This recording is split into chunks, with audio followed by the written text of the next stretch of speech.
How many times have we really had a head coach and a GM situation where we really felt so confident in both of the guys? I think maybe the last time was when we had Tanny and Rex, and that was 10, 11 years ago when those guys were here, that we kind of felt like we had guys in a position that could get it done. When they announced Salah's name as being the front runner specifically, I was like, yeah, where did this guy come from? He wasn't even in the top five or top six of who it is that we were expecting for them to bring in. But after the interview, you start hearing all of the news, and this guy has wowed everyone. So just going back and digging into what it is that he's bringing, and what his history is, and the ringing endorsements that he's getting from so many people, man, I don't know. And then considering also that I think that our defense is in a much better position to be good before the offense is right now. Saying that, having a defensive minded guy who actually is smart enough to build a staff around him that can actually bolster the rest of the team. I think having a great defense right out the gate is probably the best scenario for us while we work out the kinks on the offense. So, I know I said that earlier, but what do you guys think? Does anybody have any specific? Scott, I want to jump with you first, and then Jim, if you want to follow up, please. So with Robert Saleh, it's interesting because, as you know, Kev, every time the Jets do these coaching searches, which tends to happen far more often than we would like, I dive in deep on these guys, and I talk to numerous people. I do all kinds of research, and I have a lot of sleepless nights because it takes a lot of time to really go through all this stuff. So when I looked at the 9 guys that they were bringing in for an interview, and I'm not counting guys that they didn't end up interviewing like Matt Campbell or Pat Fitzgerald or Wink Martindale, which I still don't understand. I think he must have slept with somebody's wife. I'm not sure what's going on there. Yeah, but with the 9 guys that they interviewed, I looked at all 9, and when I came away from it, my criteria is always which candidates do I have more questions and answers about? And if I have more questions and answers, then that's not the guy for the job. And when I came to the end of this, the 3 guys that I thought had more, who had less questions and answers, were Brandon Staley, the defensive coordinator of the Rams, Matt Eberflus, the defensive coordinator of the Colts, and Robert Saleh. So my thought was hire one of the 3. I think, as you said, Kev, he wasn't really mentioned a lot in conjunction with the Jets, largely because I think everybody assumed he was going to Detroit because he's from there, and everybody, the state government in the city government in Detroit drafted a resolution to petition the Lions to hire the guy as head coach. So everybody just assumed that he was going there. We didn't hear anything about him being a potential favorite with the Jets, but I think he came in, he and Joe Douglas just really clicked, and it made sense for both sides. And look, a lot of what I like about Saleh is, like any first-time head coach, you can't know for sure, right? So of the 9 guys they interviewed, 8 of them were coordinators with no experience. The only one with experience as a head coach is Marvin Lewis. But with Saleh and Eberflus and Staley, I felt like in a lot of ways they were co-head coaches. And I don't mean head coach of the defense, because I hate that term. You hear that a lot. Oh, such and such. Greg Williams is head coach of the defense. I mean, Saleh would sit in with Shanahan and they would game plan together. They would strategize against each other. They would play, mental chess and say, okay, you're going to do this. I would do this. Oh, wait, if you do that, then what I'm doing isn't going to work. And there really was just such a collaborative process there. And then you talk about the defense he ran. You talk about the player relationships, the coach relationships. He's a lot like Pete Carroll in his demeanor, and that makes a lot of sense because if you recall, he came up under Pete Carroll and Gus Bradley in Seattle, and then went with Gus Bradley to Jacksonville. So I think this is a guy that runs on positive reinforcement rather than negative reinforcement. He's not going to get in your face and scream at you like Tom Coughlin or somebody like that.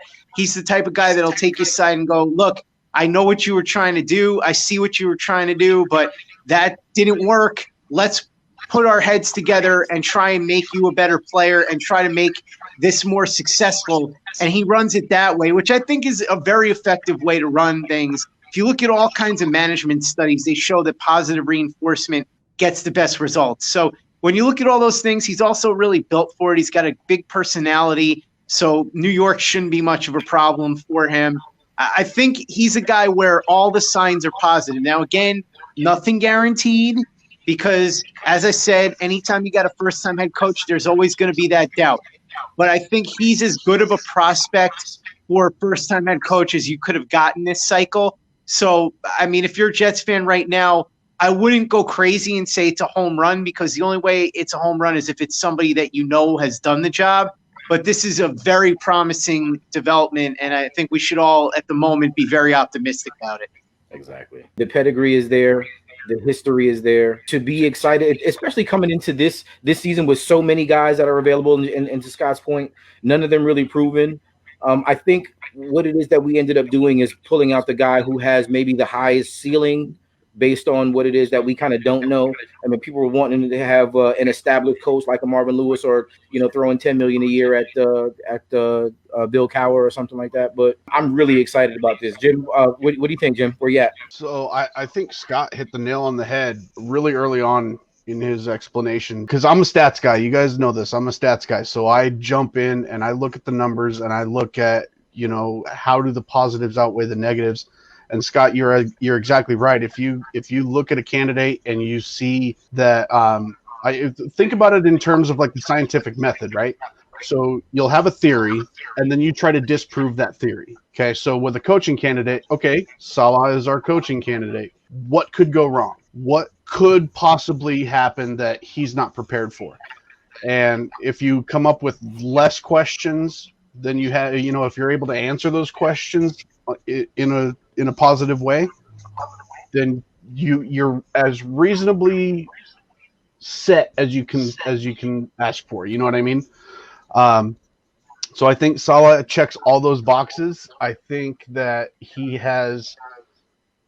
I've been talking to I have a friend named Hector. He's a buddy of mine. I'm a video game player, so he's been a buddy of mine since 5 years ago, 7 years ago. God, I'm old. We were playing Advanced Warfare, Call of Duty together, and he's a huge 49ers fan. And he sent me a message, and he said, now, originally I'm thinking, San Francisco fans are going to lose their minds, right? My buddy Hector messages me, and he goes, Jimmy, you guys got a winner. He's like, I have never been so happy to see him get a head coaching job, and he's going to be the guy to turn your franchise around. When you have the interior, like the guys that are in depth with their team saying stuff like that, and when you have everybody happy, who was it? I think it was Samini or Schefter that was saying, with so many people on both sides of this deal being so happy about the deal, that says a lot about Robert Saleh. And that couldn't be more accurate. And I just think that we have a guy that is going to bring the hype without the bluster, like Green Bean said in one of his recent videos. Saleh brings the hype and the energy without the bluster that, Rex Ryan had the hype. He had the voice and he was loud, but he brought bluster with it. And that's kind of where it fell off. And I just think that I think we're in a good position. So I'd like to get CJ's thoughts on it. Robert Saleh is a guy who I liked. I thought that, with the Jets letting him leave because he still had a couple of other interviews that he had to go to. I know the Jets Nation was losing their minds. A lot of people were questioning the process because they were bringing in different people. One of the first people that they brought in was Eric Bieniemy, and then after that, they spoke to Brian Dable. They spoke to, Robert Saleh. They spoke to Arthur Miller. They spoke to, who else? Marvin Lewis. They spoke to 9 people overall. Okay, so Joe Douglas did his homework. And you notice out of those 9 people, only 2 got brought back for second interviews. Robert Saleh and Arthur Smith. Now, Robert Saleh, after he finished his second interview and he had gone out, he had said that he wasn't going to make a decision until he had completed all of his interviews. And he made that very public. Arthur Smith, it looks like that after he interviewed with the Falcons and then went to the Jets, just because of how short it went, I just feel like he kind of punted on that second interview. Because I think that Arthur Smith really wanted that Falcons job, in which he ultimately ended up getting. Okay. And I think Saleh was huge, in my opinion, on Philly's board. So I think that there was possibility that if the Jets didn't lock him up, I think that Philly was ready to offer him the job outright. So there's definitely a dynamic where Joe Douglas had a thought in his mind. He had his guy. He had the one guy who he felt like out of everyone that he interviewed, that was going to be a perfect fit here. So for me, it all goes to right back to the article that I recently wrote for Worldwide Sports Radio Network called Trust in the Process. Beautiful article, by the way. Thank you. I trust in the process. And that's really what Jet fans have to do. Like, look, we've been lied to. We brought in a genius. We brought in a guru. We brought in this. We brought in that. Okay? We didn't bring nothing in here. We brought nothing but misery, heartache, and one train wreck after another, after another, after another. Okay? So this to me feels like a Joe Douglas hire.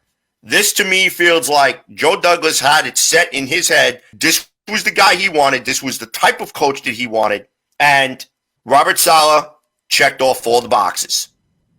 And in my opinion, Jets got their guy. Now, him bringing in Michael Floor, a lot of people seem to think that Sam Darnold now is a shoo-in to come back. A matter of fact, Adam Schefter, ESPN's insider, made it very public that he would be shocked if Sam Darnold was not the week one starter going into the 2021 season. Now, I still, however, have my doubts. I think with Sam Darnold, first of all, if I'm remembering correctly, Schefter said something along the lines of he would be surprised. But I think nobody really knows right now. They just got hired. So it's impossible for anybody to know what the coaching staff is going to think. They haven't looked at the draft tape yet. And ultimately, let's play this through. Let's say they sit down and they decide they want to trade Sam Darnold. Does it benefit them to come out and say, we want to get rid of Darnold? Of course not. We want to have his trade value up. And on the other side of things, if they want to keep Sam Darnold, does it benefit them to tell people that they want to keep Darnold and they're committed to him? No, because you'd want to drive up the value of that number 2 pick. So anything you hear right now is pure conjecture. Nobody really knows anything, and we're going to unfortunately be forced to be subjected to this for the next couple of months until the draft comes about. And like I said, anything you hear from now until then, I would take with a grain of salt. Well, I completely agree, and I think if you go back and you have to watch this stuff on a yearly basis, and you have to be able to have that presence of mind to actually go back and look at some of the things that are said at the start of each offseason. Schefter gets so much great information so quickly that he buys himself the credibility to make these hot takes once or twice a year. Okay. So he said he expects that Sam Darnold is going to be the guy next year. He would be surprised if he's not. But think about this. We're not going to hear anything right now. Number one, because Robert Saleh hasn't signed the contract yet. So it's still an agreement in principle. So at most, I would think that the only conversation that we would have heard about this, or that Joe Douglas and Robert Saleh would have had at this point, would be, hey, the contract's almost done. We're going to get everything signed and ready to go. By the way, once that happens, we'll have some discussions on player personnel moving forward. Like, that's about the extent of what it's going to be at this particular moment. But, for the offseason, with all the coaching changes and everything else, you're going to have these analysts and you're going to have these reporters that are trying to get their hot takes in early, because if they hit, like I said, if Schefter, he gets so much inside information that if he misses on this, nobody's going to remember it. Okay. But if he hits, he's going to be the first one that said it. So it's just one of those, it's just one of those that they just throw the line out there. They try to catch that big fish. I'm not worried about this.